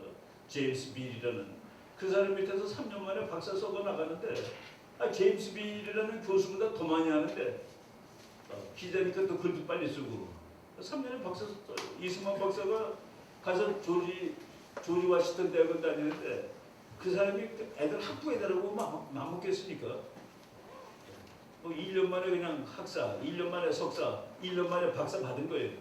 그래서 총 3년 걸린 겁니다. 능히 대구도 남는 거죠. 29세에 독립정신 그거 하나도 박사 논문이에요. 그러니까 박사 입학하기 전에 박사 논문을 쓴 사람이니까. 근데 난 그래서 거기까지 있다가 아무리 좀 네거티브 하더라도 그거 좀 넘어가면 거기서 내 그 책은 더 이상 안 읽었습니다. 다 100몇십 페이지. 근데 이제 그런 이승만을 싫어하는 사람도 있고 좋아하는 사람도 있고 그러는데 좀 객관적으로 읽어야 되겠죠. 이승만 박사의 그 클라이막스, 외교의 클라이막스가 한미방위조약인데 1953년 8월 8일 덜레스 미국 국무장관은 덜레스 미국 워싱턴 가면 덜레스 공항이라는 공항이 있는데 그게 이 사람 이름을 딴 겁니다. 미국이 아주 끝내주는 외무장관이죠. 이 조약은 우리 청년들의 피로 봉인되었다. 미국은 원래 이승만 박사가 원하는 방위조약을 맺어줄 생각이 전혀 없었습니다. 방위조약이 8월 달에 이제 가주인되고 10월 1일 날 워싱턴에서 사인되는데 그해 5월 달에 여기 와 있는 클라크 대장, 그때 주한미군 사령관, 유엔군 사령관이 미국 대통령한테 건의서 내는데 지금 이 시점에서 대한민국과 방위조약을 맺지 말 것을 건의합니다라고 씁니다. 5월 달에 한국에서 싸우는 유엔군 총사령관 클라크 대장이 미국 정부한테 한국과 방위조약 맺지 말라고 썼는데 그거를 뒤엎는 사람이 이승만 박사예요. 그래서 오케이 좋아. 너네들 안 싸우고 우리 혼자 싸울 거고 그리고 방공포로 다 석방시킬 거야. 방공포로 석방은 미국하고 전투한 거예요. 사실은. 미국하고 전쟁을 한 것이죠. 맞짱을 뜬 겁니다. 그런 그 과정을 통해서 이제 어쨌든 성공을 한 거죠. 오늘날 미국과 상호방위조약이 성립된 것은 1882년 조미 통성조약 이후 우리나라 독립 역사에서 가장 긴중한 진전이다. 이건 이승만 박사가 한 얘기인데 이승만 박사가 외교할 때마다 써먹은 문장이 우리나라가 서양 나라 중에서 제일 먼저 외교 관계를 맺는 게 미국입니다. 일본하고는 1876년에 외교 관계를 맺고 문양호 사건 이후에 서양 나라 중에서는 미국이 첫 번째인데 1882년이에요. 근데 거기 앞에 보면은 조선과 미국은 이제 국제 문제가 발생했을 때 미국이 한국을 도와주는 거로 거기 약속을 합니다. 그 이승만 박사가 그걸 외우고 다니면서 미국 너 약속했는데 1904년에 일본 편을 들어 우리를 도와주지 않고 끝까지 그 1882년 한미 조약 1조 나중에 여러분 한번 그 일정도 길지도 않아요. 이제 그러니까 우리나라가 미국이 무슨 문제 있을 때 도와주는 건 말이 안 되고, 그러니까 한국이 무슨 문제가 있을 때 미국이 한국을 위해서 거중 조종을 하고 뭐 나 도와준다라는 그 말을 근거 억지로 들고 다니면서 미국 대통령 만날 때마다 니네들이 이렇게 약속했다니까 우리랑. 근데 지금 뭐냐 말이지. 바로 그거를 끝까지 이제 그래서 그 대통령이 성립된 거기에 그 이후에 가장 중요한 진전이다. 이제 한미방위조약이 체결되었으므로 우리의 후손들이 앞으로 무대에 걸쳐 이 조약으로 말미암아 갖가지 혜택을 누릴 것이다. 국민 여러분, 여러분들은 이 조약으로 앞으로 두고두고 복을 누릴 것입니다. 두고두고 덕을 볼 것입니다. 제가 그 학교에서 이제 강의하다 보면은 애들이 그래요. 교수님, 우리가 우리의 힘으로 나라를 지키는 것이 좋잖아요. 그래서 너 말 정말 잘했다. 그 말 정말 중요한 말인데 너 우리 힘으로 나라를 지키려면 너 군대 가서 5년은 있어야 될걸. 북한 애들은 10년 있거든.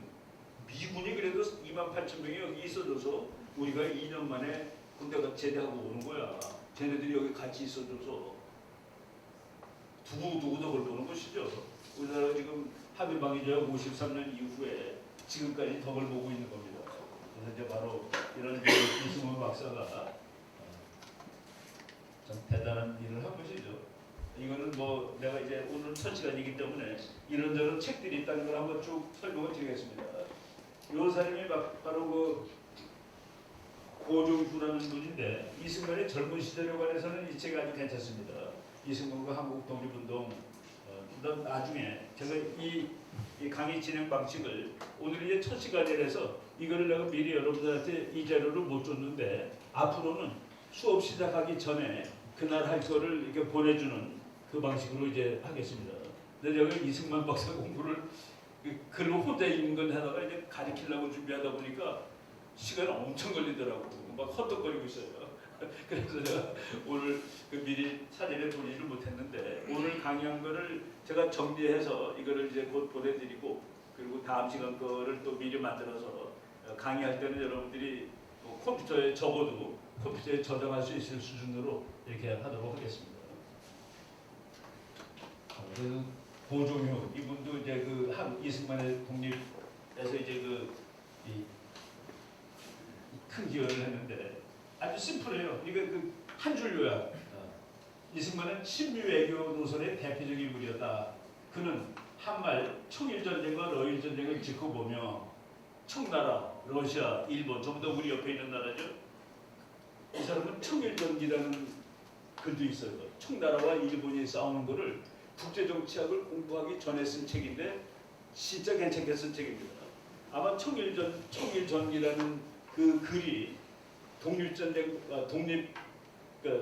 독립정신보다 더 먼저 쓴 글이에요.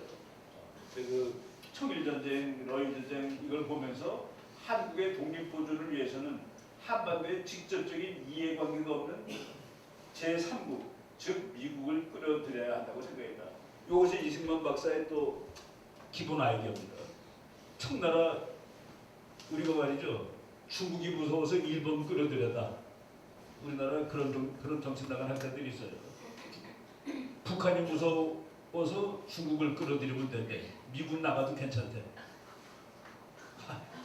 아니, 그러면 북한이 침략은 못하겠죠. 근데 우리는 죽었잖아. 중국 밑에 깔렸으니까. 그건 생각은 안 해요. 중국을 끌어들이면 북한이 우리를 공격하지 못한다. 우리가 없어졌는데 중국 밑에 깔려서 죽었는데 중국이 밉다고 일본을 불러들였다? 그럼 일본에 깔려 죽는 거 됩니다. 왜? 안 가니까 걔네들은.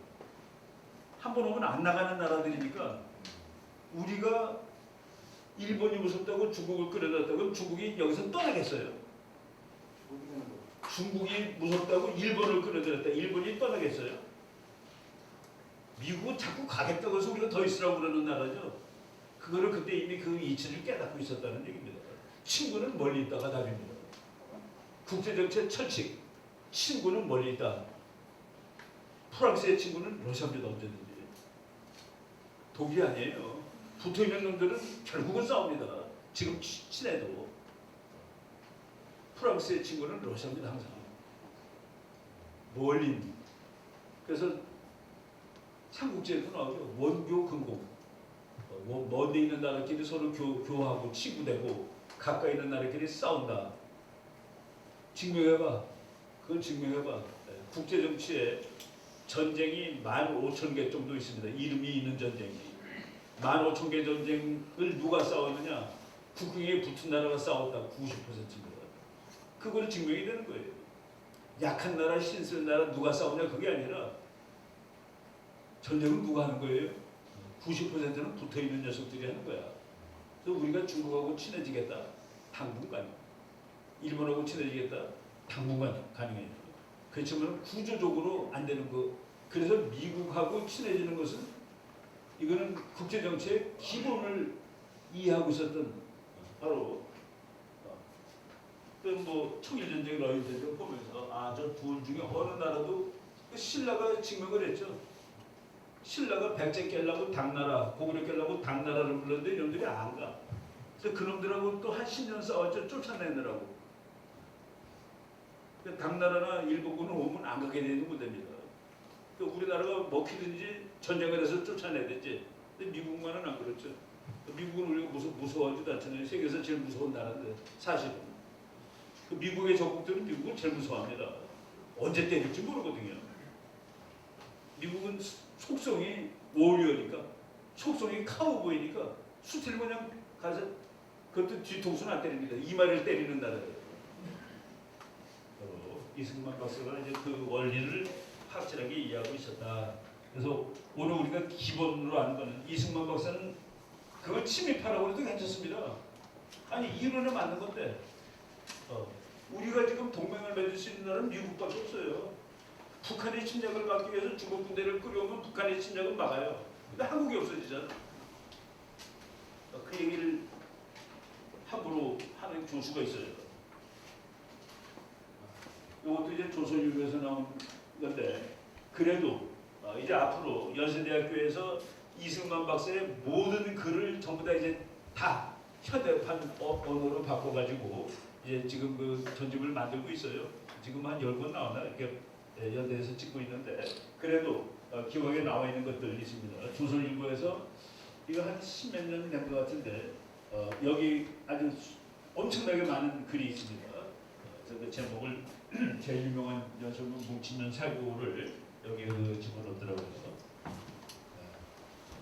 근데 이거는 뭐 나중에 여러분들이 공부 빨리 할 때 읽어보시라고 제가 이제 쭉 근데 이승만 박사가 아까도 이미 얘기했지만 미국한테 그렇게 의존했는데 그러면서도 계속 비굴한 불종이 아닙니다. 소리 지르는 거예요. 얻어먹으면서 소리 지르는 거. 얻어먹으면서 소리 지르는 사람 봤어요. 그렇게 미국에 미치는 거예요. 그래서 미국이 이승만 죽이려고 그랬었죠. 이승만을 없애는 제거하려는 작전 계획이 있습니다. 오퍼레이션 에버레디. 이승만을 저건 제거해야지. 하긴 적어도 대통령에서 쫓아내겠다는 작전을 하다가 결국 그걸 못하고 그래도 이승만 한 사람이 없다라고 해가지고 나중에 그 계획을 포기하는데 미국이 제일 힘들어했던 사람이 이승만입니다. 두 번째로 힘들어했던 사람이 박정희입니다. 근데 그 둘이 미국을 제일 좋아하고 제일 친했던 사람들이에요. 그래서 내가 이승만에 관한 단독 조서가 없는데 미국에 당당했던 한국의 대통령들이라는 책을 한번 썼습니다. 그래서 이승만 반, 박정희 반 했는데 야 내가 미국 대통령이라도 이 두 놈은 정말 가서 뿌려 패고 싶었겠구나 할 정도로 못 살게 굴어요. 근데 다 얻어내잖아. 그리고 가장 친미적이고 궁극적으로. 또 우리나라에 미국이 답니까라고 한 사람들이 사실은 미국이 제일 좋아했어요. 무기도 많이 사주고 말 잘했거든. 미국이 중요하다는 사람 대표 들고 우리 자세히 역사를 공부하다 보면 그런 역사를 알 수 있습니다. 영어나 배운다는 생각에서 뵙지가 되게 예쁘겠다. 우리 이주영 박사님도 여기 하여간 한 이승만에 관해서는 또 그 기록을 아주 금자탑을 남긴 분들이 하나입니다. 유영이, 이주영 이분 그래서 영화나 배운다는 생각에서 입학한 동기가 신흥우라는 사람이 자기 친구인데 미국도 같이 가고 나중에 신흥우라는 사람은 이승만에 맞서서 대통령에도 출마합니다.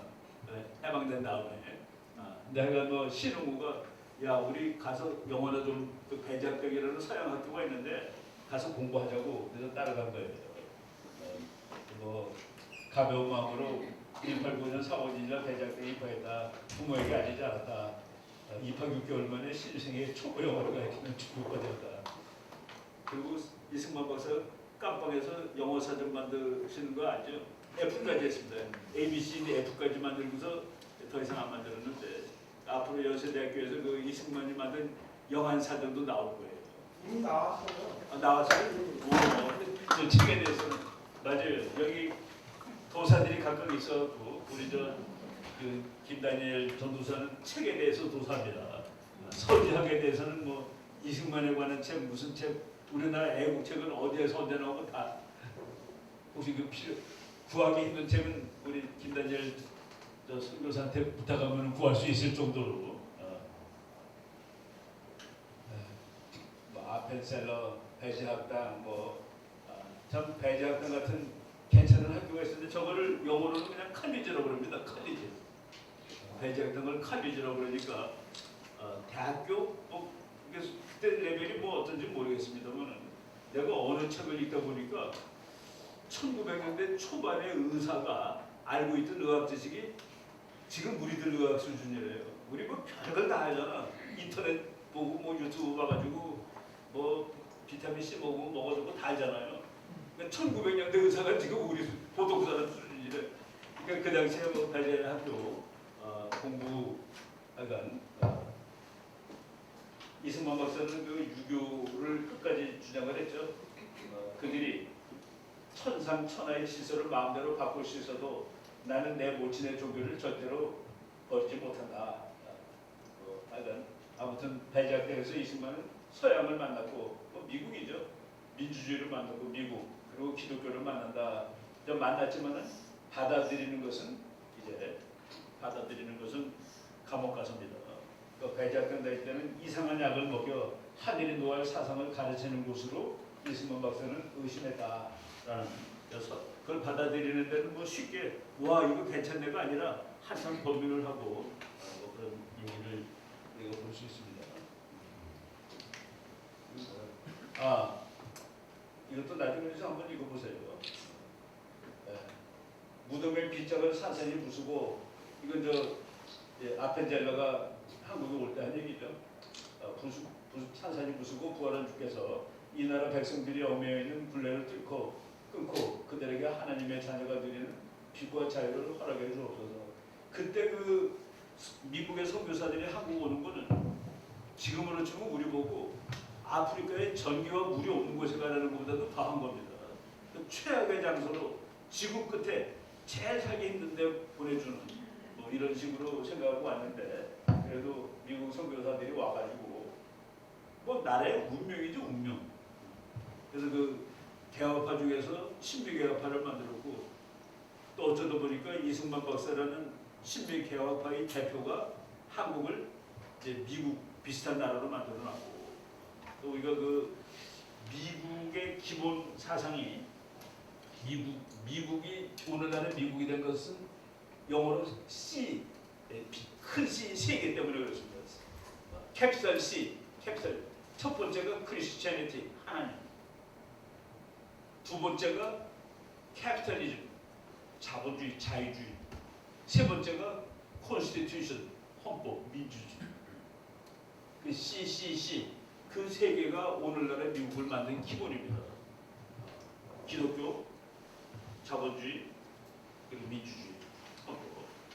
이승만 박사가 저렇게 하니까 저게 끝내주는 나라가 되는구나. 그런데 한국은 좀 약한 나라니까 거기다가 미국의 보장이라는 개런티를 하나 집어넣으면 이 나라가 독립국이 되겠구나. 한국은 CCC 플러스 한미동맹입니다.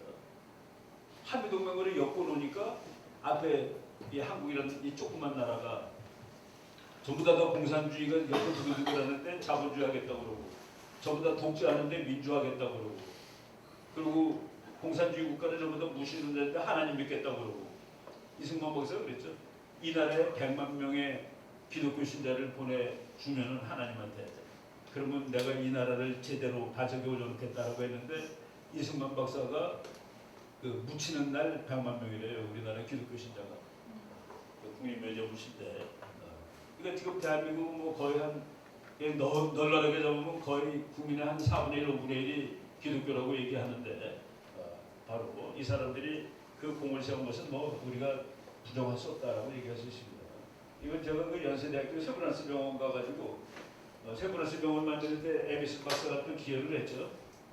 그래서 머리 자르는 그 당시에 기분으로 보면은 침통했습니다. 우리나라에 그 단발력이 내렸을 때 죽어도 안 자르겠다 해서 여기다가 그 쇠 꽂고 다니는 사람도 있었습니다.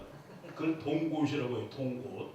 여기다가 그 쇠를 꽂으면 와서 가위로 잘라도 안 잘라지게. 동곳. 내가 그 대학교 다닐 때 동곳회라는 회원의 멤버였습니다. 저항한다는 그런 뜻으로.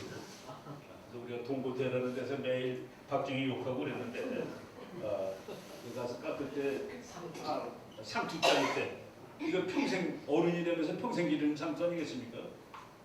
이제 뭐 서너 살 되면서부터 기른 상투를 그날 잘라가지고 그래서 이게 1895년 얘기더라고요. 그러니까 조상들 위패 앞에 엎드려 조상들 위패 앞에 엎드려 이 사람이 유교 아니에요. 사당에 가서 신고식을 마치고 시대의 변화에 따르겠다는 손주님 용서하십시오 그러고 내 머리를 자른 겁니다. 우아레비슨 박사의 집고라서 그의 도움으로 상투를 잘랐다. 그 그림을 또 장면을 연세대학교 그 세브란스 병원 거기 뭐 세브란스 병원 역사박물관에 저 사진이 있더라고요. 상투 자른 개화청년. 그리고 저 사람은 감옥에 있을 때도 글을 많이 쓰고 제국신문이라는 그 신문에는 감옥에 있으면서도 감옥에 5년 7개월 있었는데 27개월 동안 논설을 썼습니다. 그러니까 그때 이승만 박사의 그 파워도 있고 고종이 확실히 고종이 나중에 이승만 박사를 국회의원 시켜줍니다. 그러니까 고시는 못 붙어서도 국회의원이 돼요. 그때 이제 하도 종로에서 그냥 만민공동해갖고 소리치고 그러니까 수구파 그리고 개혁파들 숫자를 같이 해가지고 국회를 만듭니다. 그러니까 국회를 만들면 그게 입헌군 주제가 되는 거죠. 영국식 왕정이 되는 건데 고종이 그것까지 받아들이고 거기에 이승만이 20몇 살밖에 안 됐는데 23살이고 그래요. 그때 국회의원으로 집어넣습니다. 그러니까 그때 그 과거 붙은 것보다도 더 높은 직책을 받은 거나 마찬가지예요. 근데 그 국회 되자마자 첫 번째 회의에서 완전히 고종이 경기를 일으키는 갑신정변 일으키고 일본으로 도망가 박영우 이런 사람 부르자고 막 또 소리 지르는 바람에 또 잘립니다. 완전히 그 험악한 젊었을 때도 아주 무지하게 험악한 이거 운동권 중에서는 초과격파 이승만. 이제 좀 공부 많이 하고 머리 갖고 뭐 이런 책들 많아요. 서울이 얼마나 나쁜가. 내가 본 도시 중에서 가장 더럽고 보잘것없다. 거리의 더러움은 말하지 않는 것이 좋겠다. 옛날 책들 미국 사람이 쓴 책 보면 약간 창피한데 서울처럼 개똥, 소똥, 사람똥이 많은 도시는 없다. 그런데 놀랍게도 서울에는 다른 나라만큼 질병이 없다. 왜냐하면 서울은 겨울에 평균들을 다 죽이고 겨울에 하도 추워서 그리고 여름은 가끔가다 소나기가 다 쓸어주기 때문에 그래서 그렇게 더러움에도 불구하고 생각보다는 질병이 덜했다라는 그런 것도 나옵니다. 그래서 우리가 이때 읽어보면은 뭐 이런 책들 우리 다 읽으려면 뭐 또 되게 많아요. 그렇지만 그래도 이거는 이제 배재학생 학생들 오늘 12시 반인데 지금 반 다 됐는데 그림만 쭉 보고 넘어가겠습니다. 이게 만민공대인데 정말 만 명이 모여서 데모하는 거예요. 데모하는데 나와서 막 이 나라는 민주국가로 가야 됩니다. 공화국으로 가야 됩니다. 왕은 물러나세요. 여기 연대는 이승만 올라가가지고 그때 23살 때 연설하는 겁니다. 근데 이 연설이 그래도 왕의 정책을 바꾸는데 영향을 미쳤어요. 그래서 우리나라 최초의 직접 민주주의, 그래서 아테네에 그런 것들이 옛날에 있었다. 그래갖고 그때 일본이 영도에 무슨 기지를 갖고 있었는데 러시아가 조선 너네 일본한테 줬으니까 우리한테도 줘. 그때 이승만 박사가 나서 그때 박사 아니지. 무슨 개소리다라고 세게 연설하고 고종이 저령도가 이제 지금 부산의 용도입니다. 거기를 러시아한테 빌려주는 계획은 포기를 해요. 포기하는 걸 발표하는 걸 보고 와 민중의 힘이 있구나라는 그런 생각도 하고 그랬습니다. 쭉 보고 운동권 청년 역동적인 운동과 타고난 선동과 교양 높은 연설가로 이름 높은 이승만 대단한 공부하면 할수록 감동받습니다. 이 사람은 점잖은 학자가 아니라 투사로서도 대단했구나고서 이승만은 싸움패로 기사가 됐다. 싸움꾼. 그래서 날마다 궁중을 압박하는 데모에 견디다 못한 고종은 5일 만에 구금된 독립협회자 지도자 17명을 석방할 수밖에 없습니다. 이때 이 데모가 가지는 파워가 그리고 선의 육조라는 것을 왕이 약속했어요. 민주국가 만들겠다고. 근데 안 지키죠. 보시고 감옥 가가지고 요놈은 아버지가 감옥에 와 있는데 대신 보고 아버지 대신 와 있는 거 시간 때우고 재미있는 나라였죠. 예, 요거 내가 요 자료를 내가 하다 보니까 70페이지 정도를 준비했는데 이거를 내가 조금 수정해가지고 1교시 자료로 보내드릴 테니까 그리고 여기 제가 참고한 책들 이런 것들이 쫙 있는데 그 여러분들이 한번 다 읽을 필요 없어요. 여기 우리가 대학원 박사과정도 아니고 이제 관심 있는 사람들은 그 중에서 그 좋은 책이 있으면 골라서 읽으시면 됩니다. 오늘 요 정도까지 할게요. 결론 1. 이승만의 외교투쟁. 외교투쟁은 누구랑 하는 건데 현실적으로 우리가 일본하고 전쟁에서 이길 수 없다. 일본을 전쟁에서 깨줄 나라를 찾아야 된다. 그 러시아나 중국은 아니고 그것이 미국이다. 그리고 미국은 괜찮은 제도와 인민들이 편안한 나라인데 잘 사는 나라인데 그 비슷한 나라를 한국에 만들고 그 녀석들의 힘을 빌리고 그리고 이 나라가 제대로 독립할 때 걔네들의 보장을 받는 것이 그게 이승만의 대전략입니다. 그거를 일단은 설득, 외교, 쉬자고 타자치고 쉬자고 편지 보내고 쉬자고 연설하죠. 이승만 박사가 미국에서 30년 동안을 그걸 한 겁니다. 결국 미국이 감동받고 결국 대통령도 되고 그런 건데 우리가 이 다음 시간에 계속 그 역사적으로 진행되는 상황을 말씀을 드릴게요. 오늘은 이제 첫 시간이고 또 비빔밥이라는 건 통일밥입니다. 통일밥. 여러 가지 요소들을 다 비벼가지고 특이한 맛이 나죠. 하나의 맛이 아니라 새로운 특이한 맛이 나는 밥인데 평양비빔밥을 준비하셨다니까 함께 먹고 그리고 오후에 제가 이제 국제정치를 하는데 여기 이승만만 들으셔도 되고 혹시 나 그것도 한번 뭔지는 한번 보고 싶다 그러면 안에서 들으셔도 됩니다. 그것은 관계없습니다. 네, 여기까지 하겠습니다.